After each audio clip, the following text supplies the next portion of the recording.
이 시간 하나님의 말씀 보겠습니다. 여호수아 24장 14절에서 18절까지의 말씀 보도록 하겠습니다. 구약 성경 357면에 나와 있는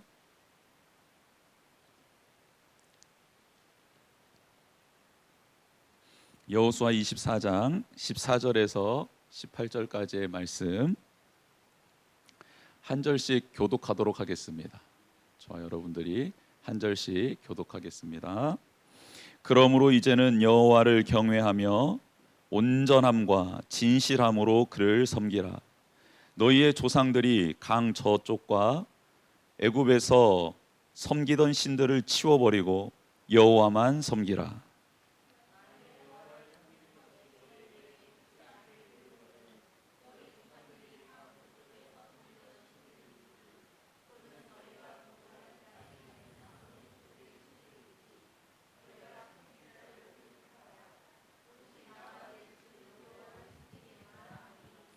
백성이 대답하여 이르되 우리가 결단코 여호와를 버리고 다른 신들을 섬기기를 하지 아니하오리니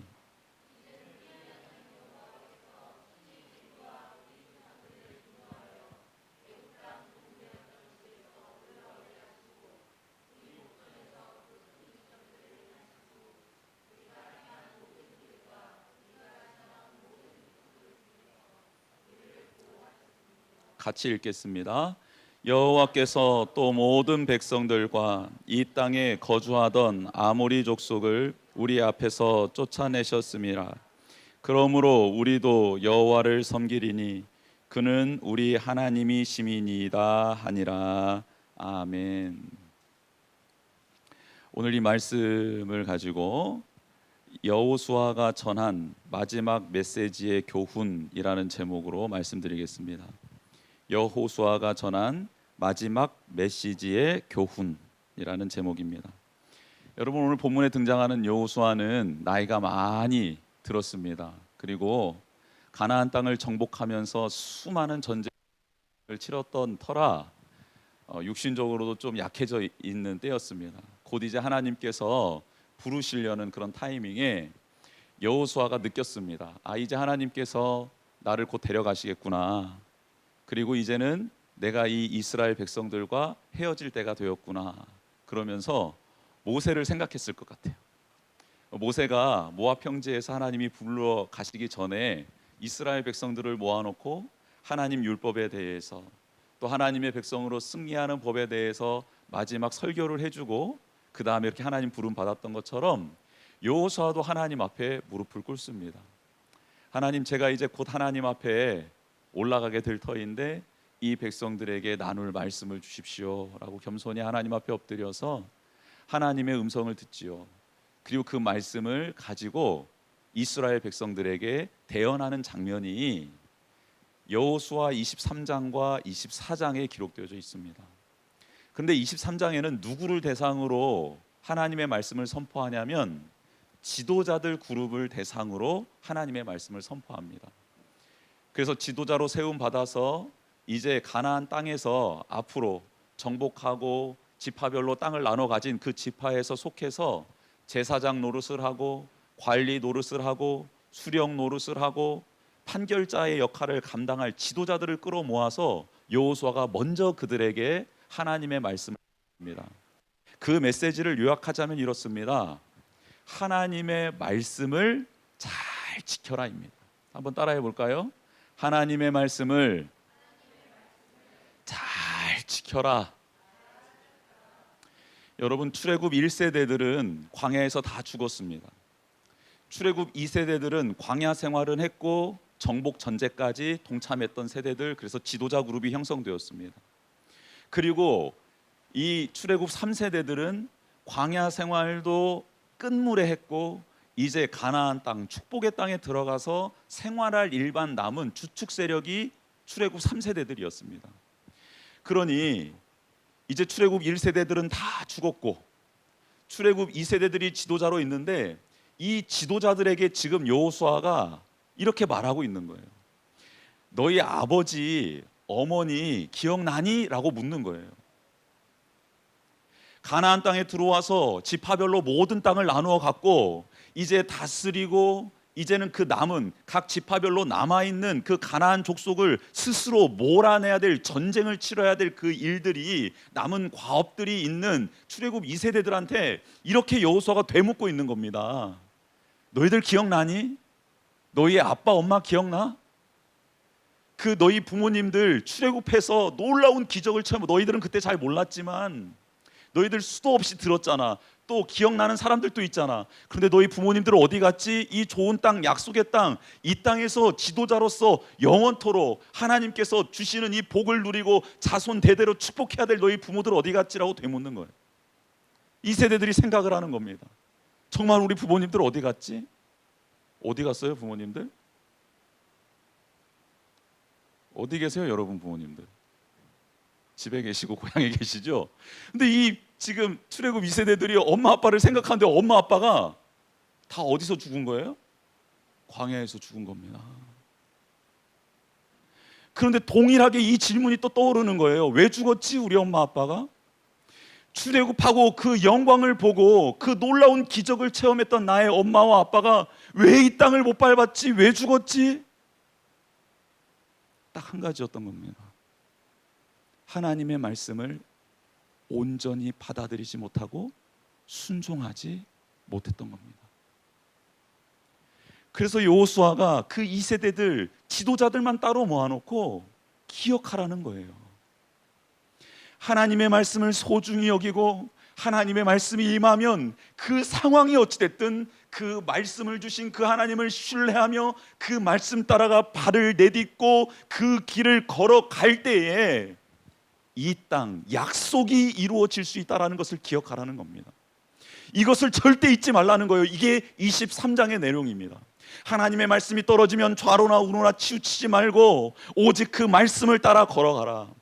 그 말씀을 주신 하나님이 신실하게 그 말씀대로 반드시 이루어질 것이고, 그러나 그 말씀을 신뢰하지 못하고 따라가지 못하면 너희 부모들처럼 출애굽했던 그 영광의 1세대들처럼 광야에서 죽는 일이 일어날 것이다. 잊지 말아라. 이 가나안 땅 영원한 땅 아니다. 하나님 말씀 앞에 설 때에만 너희 자손 만대까지 주어지는 땅이고 그 복이지, 너희들이 만약 하나님의 법을 떠나고 하나님의 약속을 떠나서 다른 신들을 섬기거나 혹 하나님을 온전히 사랑하지 못하게 된다면 이 땅에서 너희들도 쫓겨나게 될 것이다 라고 여호수아가 지도자 그룹을 모아놓고, 그 장로 그룹을 모아놓고 신신당부를 하는 거예요.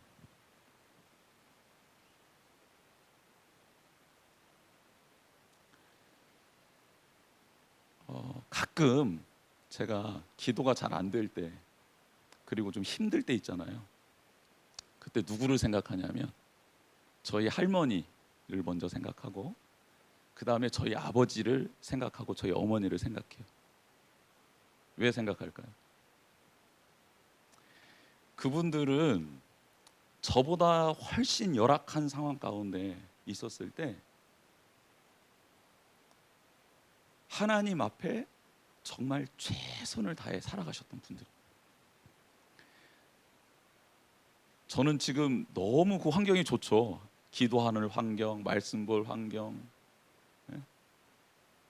기동력도 있고 건강도 있고 체력도 있고. 그런데요, 그런 게 없으셨을 때도 그렇게 하나님을 사랑하고 하나님을 경외했던 그 우리 할머님의 신앙, 그리고 우리 아버님, 어머님의 그 신앙, 지금도 기도하고 계실 그 모습들을 생각하면 내가 지금 이렇게 나태해도 되나 하면서 그렇게 귀한 거룩한 자극이 돼요. 이렇게 훌륭한 자극이 있으면 참 좋겠죠, 그렇죠? 근데 반면에 또 어떤 자극도 있냐면, 어떤 가정이 있다고 합시다. 어떤 가정이 있는데 부모님이 그렇게 좋은 본을 보이지 않았어요, 자녀한테. 그랬을 때 그 자녀가 부모가 되어서 살아갈 때 받은 것은 없지만, 그렇게 많지는 않지만 그래도 그렇게 하지는 말아야겠다라는 건 또 있어요, 그렇죠? 이걸 반면교사라고 하잖아요, 그렇죠? 그래서 내가 무슨 상황에 딱 접했을 때 이렇게는 내가 하지 말았어. 내가 이렇게는 하지 말아야지. 그런 생각이 들 때가 있잖아요. 그것 또한 부모님이 우리들에게 주는 교훈이라고 저는 생각합니다. 좋은 것도 있지만 안 좋은 것도 있지만 이 모든 것들이 우리의 살아가는 인생에 있어서 너무 중요한 교훈이라는 거죠. 우리 부모님이, 우리 할머니가 완벽했느냐?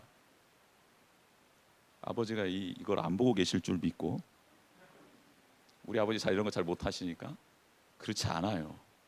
완벽하지 않아요. 그러면 다시 한번 질문을 해보면, 저는 지금 우리 자녀들에게 완벽한 아빠일까요? 부모일까요? 남편일까요? 목회자일까요? 아니죠. 그럴 수가 없는 겁니다. 없는데 좋은 점도 있고 좋은 영향을 미치는 점도 있고 나쁜 영향을 미치는 것도 있는데, 그런데 그 두 가지 다가 하나님을 만나고 지혜가 임하고 무언가 하나님이 주시는 그 가치관으로 깨달아지게 된다면 이 두 가지 다가 나에게 도움이 된다는 사실을 깨닫게 됩니다. 근데 이스라엘 백성이 이 2세대와 3세대가 반드시 기억해야 되는 것은, 눈앞에 있는 믿음의 1세대, 출애굽 1세대가 지금 말을 하고 있잖아요. 누구예요? 여호수아. 이렇게 하나님 앞에 순종하면 이렇게 될 수 있구나라는 산 증인이 지금 앞에 있는 것이고, 이것을 본받아야 되는 거라는 거예요. 또 한 가지는 뭡니까? 자기의 부모들, 그렇지 못해서 죽어갔던, 그래서 너무나 안타까웠던 죽음을 맞이했던 그 부모들의 삶을 보면서 반면교사를 삼아서, 아, 나는 그렇게 해서는 안 되겠구나라는 사실 또한 기억해야 된다는 겁니다. 여러분, 우리 믿음의 선배님들이 했던 모든 일들이 다 휴지통에 버려야 될 쓰레기와 같은 일들입니까? 아니에요. 너무나도 고귀하고 아름답고 꼭 따라야 될 믿음의 유산들이 있습니다. 그것은 취하라는 거예요. 그럼에도 불구하고 그분들이 실수했던 일들이 있잖아요. 이제 와서 보니 그거 잘못되었던 일들이 있잖아요. 그러면 그것은 따라가지 않기 위해서 우리가 몸부림치면서 노력해야 된다는 것입니다.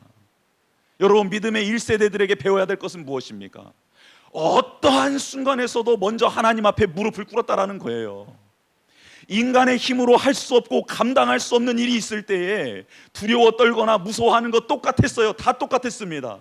그때보다 더 정보가 없었어요. 지식이 없었어요. 힘도 없었습니다. 의료 환경도 없었어요.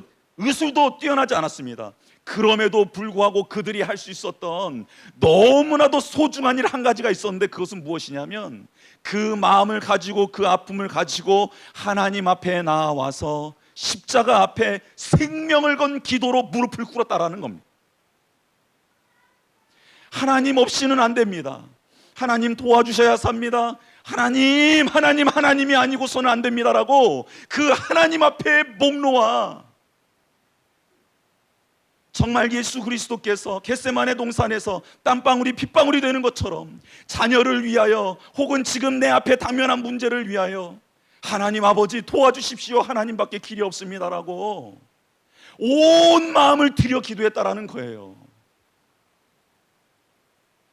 여러분, 지금 이 시대에 정말 온 생명을 다하여, 온 마음을 기도하여 다하여 기도하는 10명의 의인을 혹시 하나님이 찾고 계시는 것 아닐까요?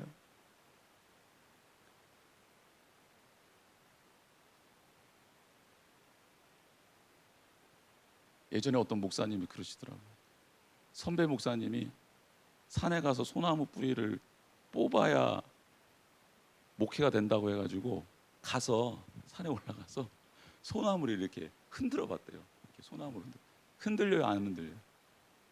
얘가 뽑히겠어요, 안 뽑히겠어요? 그래서 주님, 뽑힐 수 있는 소나무를 만나게 해주십시오 하고 산을 돌아다녔다는 거예요. 그랬더니 정말 달빛에 소나무가 이렇게 서 있더라는 거예요. 작은 소나무가. 그래서요, 그 소나무를 쥐어 하면서 뽑았답니다. 그랬더니 확 뽑히되는 거예요. 그리고 또 옆에 봤더니 또 소나무가 있더래요. 쥐어 하면서요, 거기에 있는 한 100여 그루를 다 뽑아버렸대요, 소나무가. 그래서 말씀을 받아, 이제 나는 이제 뭘 해도 되겠구나 하고 내려왔다는 거예요. 다음날 새벽 예배 때 기도원 원장님이, 어제 내가 심어놓은 묘목 누가 다 뽑아놨냐고, 소나무 묘목 누가 다 뽑아놨. 그래서 이 목사님이 조용히 내려왔다고 하더라고요. 조용히. 여러분, 소나무 뿌리를 뽑으면 하나님을 더 사랑할 수 있고 사모할 수 있다라는 그 말 한마디를 보고 이분이 했어요, 그 행동을. 근데 그건 잘못된 또 그럴 줄은 몰랐지만 아무튼 최선을 다해서 한 거잖아. 요즘에는 산에들 안 가죠. 산에들 안 가고. 그런데 이건 성도님들에게 하는 말도 되지만 저 자신한테도 하는 말이기도 해요. 과연 나는 믿음의 선배님들처럼 물론 흠도 있고 탈도 많았지만 그럼에도 불구하고 순수하게 하나님 앞에 섰던 그 열정, 그 너무나도 하나님이 귀히 보셨던 그것을 내가 가지고 있는가? 그것 때문에 하나님이 신유의 은사도 축기의 은사도 뭐 별의별 은사를 다 주셔서 그분들이 그걸 가지고 역사를 했고, 물론 그것 때문에 넘어지기도 하고 또 타락하기도 하곤 했지만, 그런데 그 순수했던 그 열정에 하나님이 기름을 부어주셨던 건 이것은 명백한 사실인데, 그런데 정말 나는 혹은 우리는, 우리 그리스도인들은 지금 1세대들의 그 열정은 가져오지도 못하면서 그들의 치부, 그들의 잘못들만 손가락질하면 비판하고 있는 건 아닌가. 그래서 이 정도면 됐다라고, 그래서 이 정도면 괜찮다라고 스스로 안위하고 만족하고 있는 것 아닌가. 여러분, 만족하는 순간 우리는 광야에서 죽습니다. 살아나질 못해요. 그런데 우리가 만약에 그 믿음의 1세대 지금 여호수아처럼 서 있는 어떤 본보기에 그 분을 내가 붙잡고 그분의 신앙을 기억해내며 그분의 삶을 기억해내며 그것을 따라가기 위해서 몸부림치고 최선을 다하고 있다고 한다면, 그분에게 역사하셨던 하나님이 동일하게 지금 우리에게 역사하실 줄 믿습니다. 하나님께서 말씀하여 주셨던 그 약속들이 그분의 약속이 아니라 그렇게 살아가는 자들에게 주신 약속이기에 우리에게도 그 약속이 동일하게 임하게 될 줄 믿습니다. 출애굽 1세대들 기억하라는 거예요. 2세대들 지도자들이여 기억하라. 너희 부모님들 어디 갔니? 기억하라. 그리고 그 1세대들과 동일하게 출애굽해서 하나님의 말씀대로 서 있었던 내가 지금 너희 눈앞에 서 있지 않느냐. 정말 하나님의 말씀대로 지키고 정말 그 하나님을 경외하고 그 하나님을 사랑하고 마음과 힘과 뜻을 다하여 내 생명을 다하여 그분을 따라가게 된다면 반드시 그분은 그분이 약속한 말씀대로 그분 뜻대로 살아가는 자들에게 이루어 주신다. 내가 그 증인이라고 말하고 있다는 겁니다. 여러분, 저는 여러분이 여호수아와 같은 자리에 인생의 말미에 그 자리에 서는 영광이 있기를 주님의 이름으로 축복합니다. 여러분, 그 자리를 좀 사모해 보셨으면 좋겠습니다. 어떤 누군가에게 내가 서서 하나님의 말씀을 따르십시오, 생명을 걸고 따르십시오, 그러면 저처럼 될 수 있습니다. 그러면 저처럼 하나님과 함께 동행할 수 있습니다. 하나님의 말씀이 저에게 임한 것처럼 당신에게도 임할 수 있습니다라고 말할 수 있는 그런 부모요, 그런 할머니요, 그런 할아버지요, 이제 의술이 발달했으니까 그런 증조모요, 증조부가 되기를, 고조까지는 좀 가긴 그렇고 그 되기를 축복합니다. 축복해요. 그렇게 이 세대들을 모아놓고 축복을 하고 난 다음에, 권면하고 난 다음에 여호수아가 누구한테도 말을 해야겠습니까? 3세대들한테도 말을 해야겠죠. 그래서요, 장로와 그 지도자들 그룹 외에 그 모든 이스라엘 백성들을요 세겜 땅으로 불러 모읍니다. 세겜 땅. 세겜 땅이 어떤 땅일까요? 아브라함이 갈대아 우르스를 떠나서 와서 가나안 땅에 처음 들어와 가지고 딱 발을 디딘 땅이 어디게요? 이 정도만 알아야지. 힌트를 줬잖아요. 지금 세겜 땅이 어떤 땅이냐면 갈대아 우르에서 나온, 그래서 강을 건너, 히브리라는 뜻이 강을 건너다라는 뜻이에요. 히브리라는 게, 히브리 민족이 뭐냐면 강을 건넌 민족이에요. 그래서 갈대아 우르에서부터 오려면 강을 건너야 되잖아요. 그리고 또 출애굽하려면 또 강을 건너야 되잖아요. 그래서 강을 건넌 민족이라고 해서 히브리 민족이에요. 그런데 이 강을 건너와서 처음 발을 딱 디뎠던 곳이 세겜 땅이었습니다. 근데 아브라함이 세겜 땅에서 무엇을 했느냐? 딱 오자마자 하나님의 음성을 들었던 그 음성을 기억하고 그 자리에서 예배를 드립니다. 예배 드렸던 땅이 세겜 땅입니다. 아브라함이.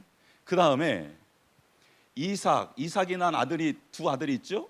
누구죠? 이번 달 말에 나올 문제인데, 퀴즈인데, 누구와 누구예요? 이삭이 낳은 두 아들? 에서와 야곱이죠.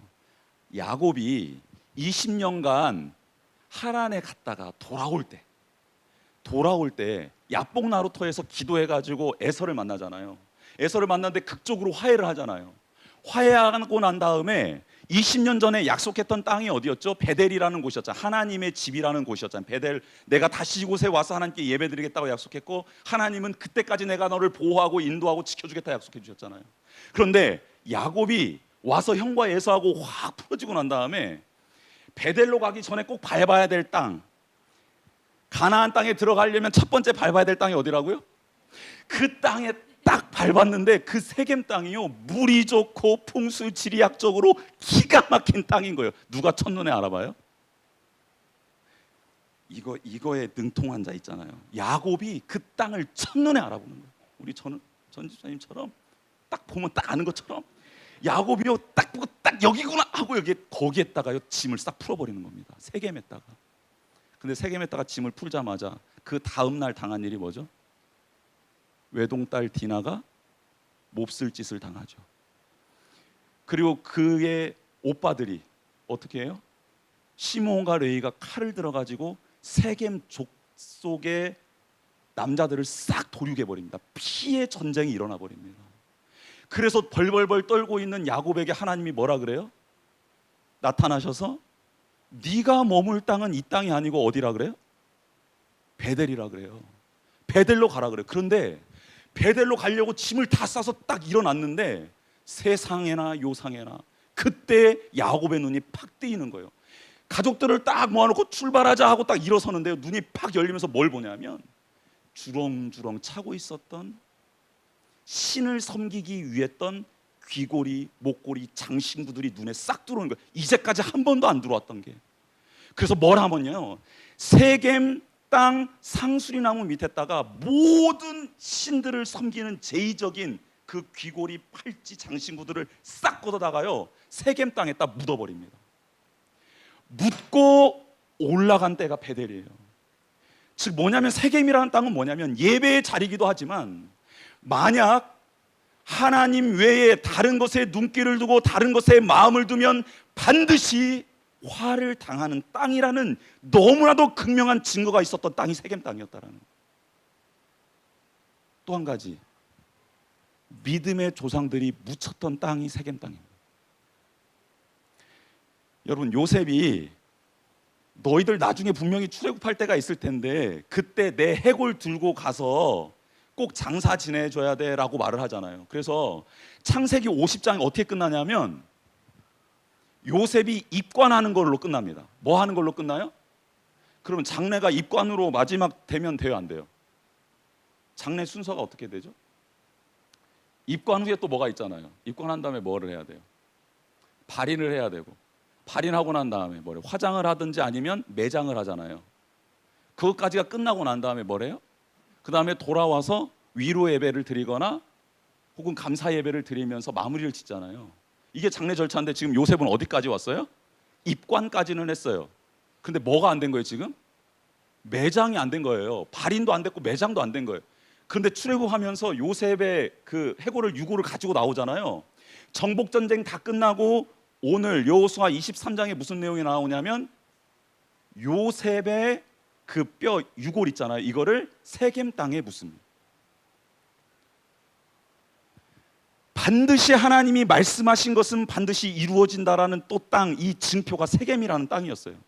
여러분, 이 세겜 땅에서 이스라엘 모든 족속을 모아놓고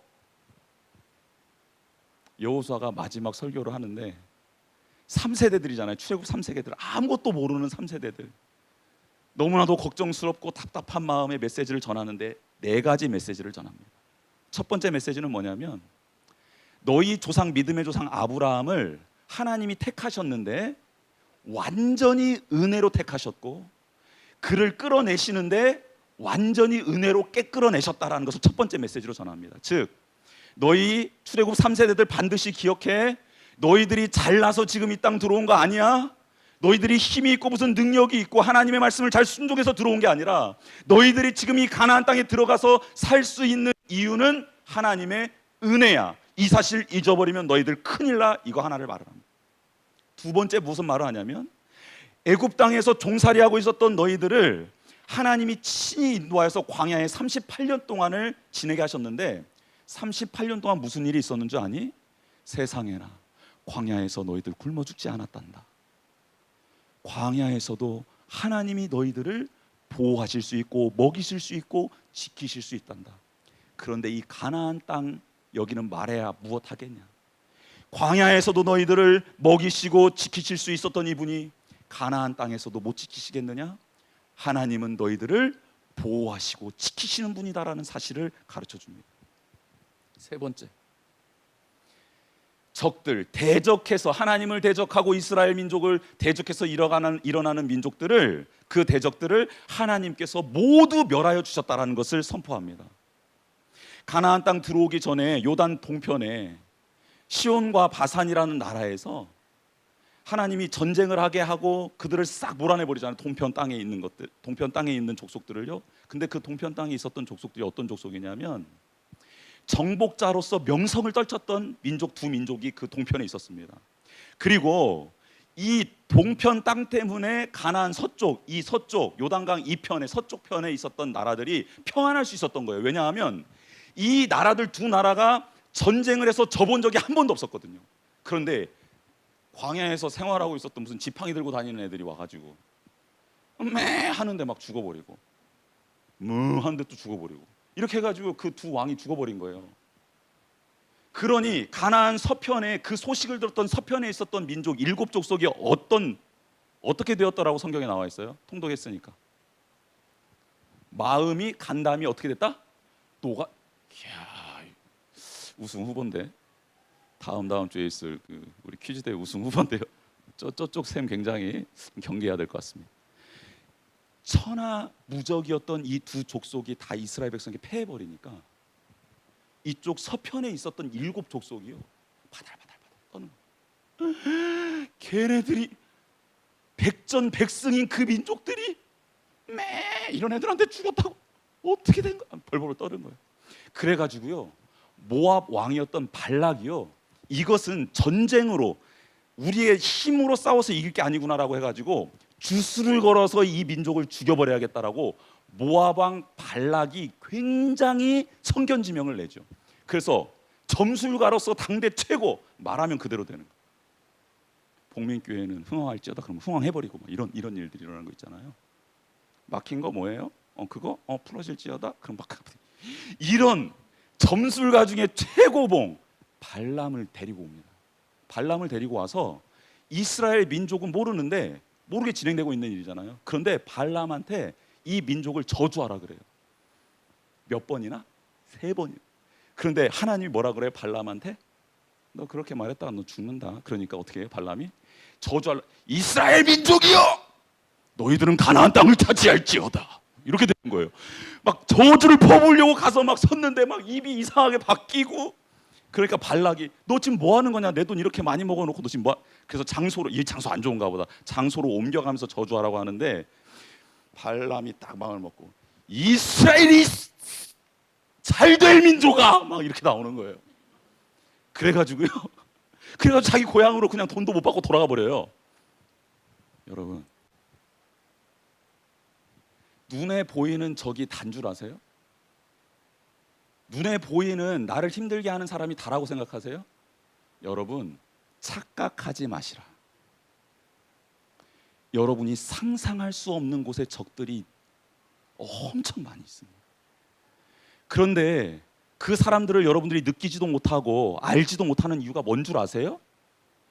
여러분들은 그 사람을 만나지도 않았는데 여러분은 그 사람들의 마음을 읽지도 못했는데 그 사람의 행동을 알아차리지도 못했는데 여러분에게 나타나지도 않고 느낄 수도 없게 되는 이유가 뭔 줄 아세요?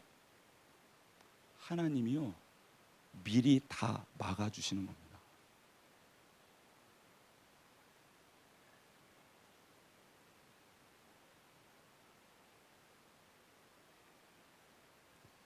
너무 힘든 일 많으시죠 요즘에? 그것만 지금 처리하기도 바빠 죽겠죠. 버겁지요. 살고 싶은 마음이 없을 때도 있죠.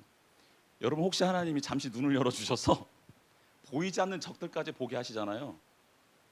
그럼 여러분 진짜 무릎 꿇고 이렇게 고백할까? 하나님 저를 죽여주십시오 이렇게 말해요.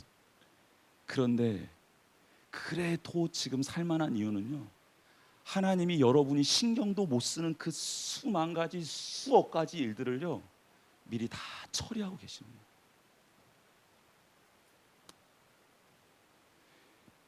3세대들에게 지금 여호수아가 말하고 있는 겁니다.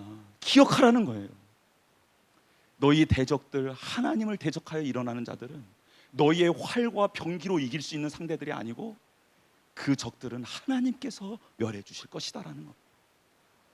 마지막 네 번째, 가나안 땅에 딱 들어갔는데, 너희들 가나안 땅 들어왔지? 근데 너희들 너희 힘으로 돌 한 장 올려가지고 지은 성 있어 없어? 없어요. 너희 힘들여서 지은 집 있어 없어? 없어요. 니네들이 심어서 지금 그 열매 따먹니? 아니면 심어진 거 열매 따먹니? 심어진 거 열매 따먹고 있어요. 3세들이 소리 질렀어요. 그렇지. 하나님은 너희들에게 꼭 필요한 거는 다 은혜로 주셔. 성도 주시고 집도 주시고 먹을 것도 주셔. 그러니 걱정하지 마. 염려하지 마. 대신 그 은혜를 받은 너희들은 이제 경작해야 되고 수고해야 될 일들이 있어. 그러니 게으르지 말고 부지런해. 대신 그 모든 것, 땅과 성읍과 집과 식물, 이 모든 것은 하나님이 주신 것 기억해. 너희들의 노력으로 얻은 거 하나도 없어. 그리고 그 은혜 가운데서 그 하나님을 믿으며 성실하게 일을 해야 돼. 이렇게 네 번째 약속을, 네 번째 말씀을 주십니다. 3세대들이요, 그렇게 하겠습니다. 깨달았습니다. 막 이렇게 말을 해요. 그랬더니 여호수아가 뭐라 그러냐면, 야, 그래, 여기까지 들어준 거 참 잘했어. 근데 이 네 가지 잘 알았지. 근데 이 네 가지가 이루어지려면 이것만 하면 돼 하면서 했던 말씀이 오늘 본문입니다. 이것만 하면 돼. 이것만 하면 돼. 근데 그게 뭐냐? 여러분 같이 읽어볼까요? 14절 말씀 같이 한번 읽어보겠습니다. 시작.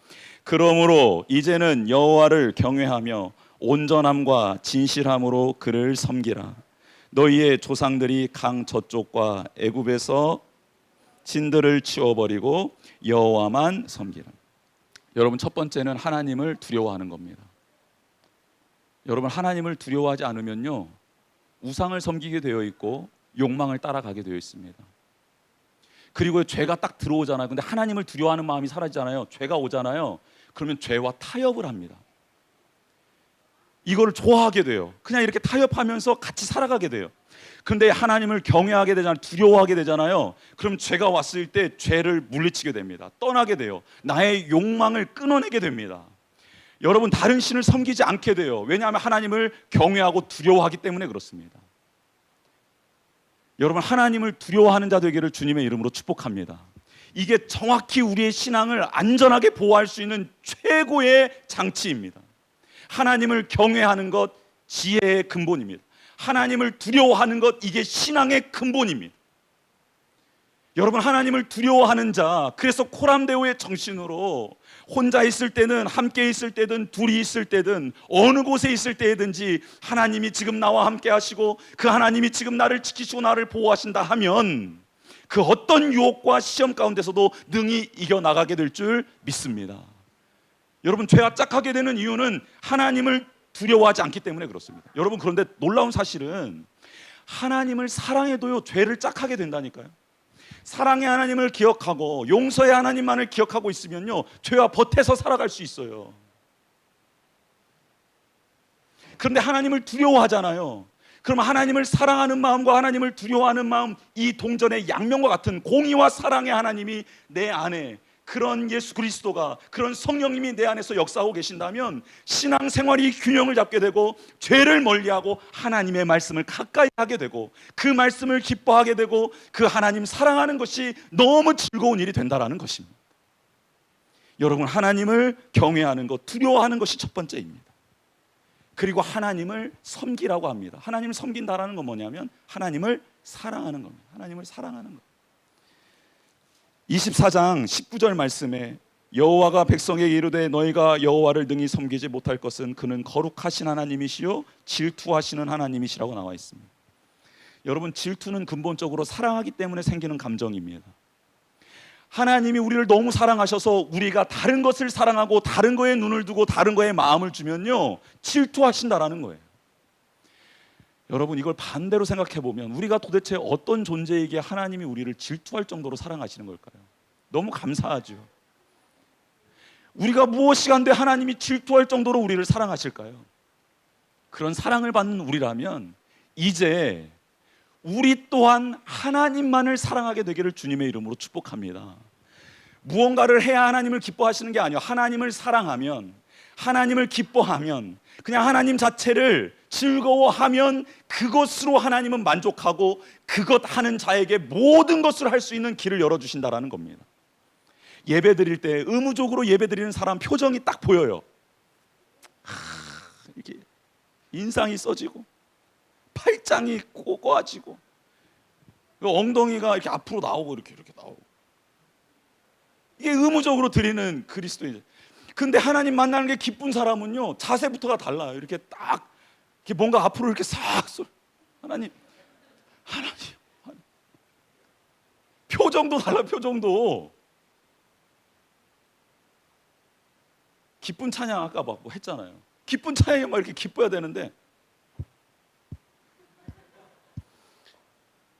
또 은혜 받는 찬양 있으면 뭔가 이렇게 막 말씀을 묵상하고 그래야 되는데, 은혜 받는 찬양도 손을 드는데 손을 드는 건지 마는 건지 손가락 이렇게. 근데 하나님이 기쁘고 즐겁고 감사하면 예배 드릴 때 말씀이, 찬양이 막 기도가 막 사모가 되니까, 여러분 지금은 많이 식으셨겠지만 연애 때를 잠깐 떠올리시면 사랑하는 사람과 대화를 할 때 좀 멀찌감치서 이야기를 하시나요? 아니면 이렇게 가까이 가서 뭐라고? 다 들어, 다 들려, 다 들리는데 어떻게 해서든지 가까이 가고 싶어가지고. 백원희 집사님 표정이 지금 살아나시는데, 제가 그랬거든. 제가 아내가 무슨 말을 하는데 잘 들려요 너무. 그런데 뭐라고? 자꾸 옆으로 가, 이렇게 옆으로. 왜냐면 막 좋아하니까, 막 기쁘니까 막 옆으로 자꾸 가서 손도 만지고 싶고, 볼도 이렇게 만지고 싶고, 뽀뽀도 하고 싶고. 그렇게 돼가지고 결혼을 하게 된 거 아닙니까? 근데 하나님 말씀을 듣는데 하나님을 사모한다, 하나님을 섬긴다라는 게 뭐냐면 사랑하는 마음으로 섬기는 거예요. 의무로 섬기는 걸 섬긴다라고 말하지 않습니다. 성경에서는 의무로 하는 것을 하나님이 기뻐하시지 않아요. 형식적으로 하는 것을 기뻐하지 않아요. 기쁜 마음으로 내 온 마음이 동해서 긍정적으로 적극적으로 나아가서 하나님을 예배하는 것을 하나님이 받는 거예요. 받으신다라는 표현을 씁니다. 여러분, 이게 섬기는 거라는 거예요. 여러분, 말년에 여호수아가 설교하고 있는데 여호수아에게서 하나님의 영광이 보이는 것이죠. 그래서 이 말이 끝나고 난 다음에 모든 백성들이 나도 여호수아처럼 섬기고 싶습니다, 하나님을 따르겠습니다, 이렇게 고백을 하는 겁니다. 산 증인이, 삶의 증인이, 메시지의 증인이 바로 눈앞에 보이니까 나도 그렇게 되고 싶다라고, 너나 할 것 없이 나도 그렇게 되고 싶다라고 막 외치는 거예요. 저는 우리 그 아이들이 어떤 집사님 만나면서 난 집사님처럼 되고 싶어요, 막 이런 말을 들어야 된다고 봐요. 저는 만났는데 저는 집사님처럼 되기 싫은데요, 막 애들이 막 만나는데 나는 목사님처럼 되기 싫어요, 막 이러면 안 되는 거죠. 난 목사님, 전 집사님 닮고 싶어요. 나는 막 나는 누나 언니를 닮고 싶어요, 막 이래야지. 나 정말 닮기 싫어, 막 이렇게. 여러분, 특별히 자녀들이, 여러분, 하나님을 경외하고 섬기는 데 있어서 마지막 여호수아가 목청껏 외쳤던 게 마지막 한마디가 있습니다. 애굽에서부터 가져왔던 신들 다 치워버리라는 거예요. 지금 3세대 이스라엘 백성을 봤더니 그 안에 뭐가 있는 거예요? 지금 애굽에서 가지고 나온 신들이 있는 겁니다. 누가 줬을까요, 이거? 부모님들이 줘서 갑오처럼 물려온 거 아니겠습니까? 그런데 이거 다 치워버리라는 거예요. 여러분, 가정에서 만약 우리가 어떤 일이 있을 때 하나님께 기도하는 모습을 보여주지 않고 어떻게 하잖아요. 그러면 이게 그들 마음 가운데, 자녀 마음 가운데 들어가서 무슨 일이 생기면 걔들도 똑같이 어떻게 이렇게 하는 거예요. 여러분, 이게 우상이라는 거예요. 부부에 무슨 문제가 있을 때 하나님 앞에 간절히 도와달라고 생명을 걸고 기도하면은 그 자녀들이 그걸 보고 그 안에서 회복이 되는 건데, 어떤 문제가 있을 때 어떤 집사님 가정처럼 자녀의 손을 잡고 나와서 이 앞에 앉아가지고 예배당 앞에 나와가지고 음악을 틀어놓고 하나님 우리가 이런 문제가 있으니 좀 도와주십시오라고 신앙의 본을 보여준다라고 한다면 여러분 그는 하나님을 섬기는 자가 된다라는 겁니다. 믿음의 1세대, 2세대들이 보여줬던 거 도대체 뭐냐라는 거예요. 이거 치워버리라는 겁니다. 그래야 섬길 수 있다라는 거예요. 어제 하나님을 잘 섬겼다고요? 오늘 나는 하나님만을 섬기기로 작정하겠다. 오늘의 신앙이 필요하다는 거예요. 사랑하는 성도 여러분, 여호수아가 혼란의 시대, 이제 가나안 땅을 정복은 했지만 아직도 싸워야 될 적들이 많은 상황에서 이제 떠나야 될 상황 가운데 백성들에게 외쳤던 것은 전쟁 수를 익혀라, 경제에 신경을 많이 써야 된다, 문화에 신경을 많이 써야 된다, 단속들 잘해라, 막 이런 명령을 내린 게 아니고 그 혼탁한 지금 우리나라 상황과 똑같은 이 상황 가운데서 여호수아가 말했던 것은 딱 하나였습니다.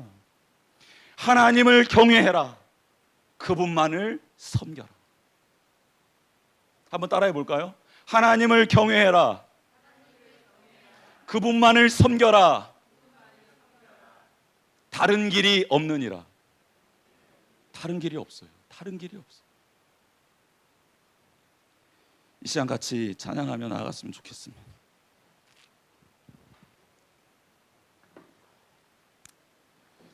우리 두 손 들고 찬양합니다. 다시 오실 왕 여호와께 오직 주만이 나를 다스리네. 이 찬양 같이 한번 불러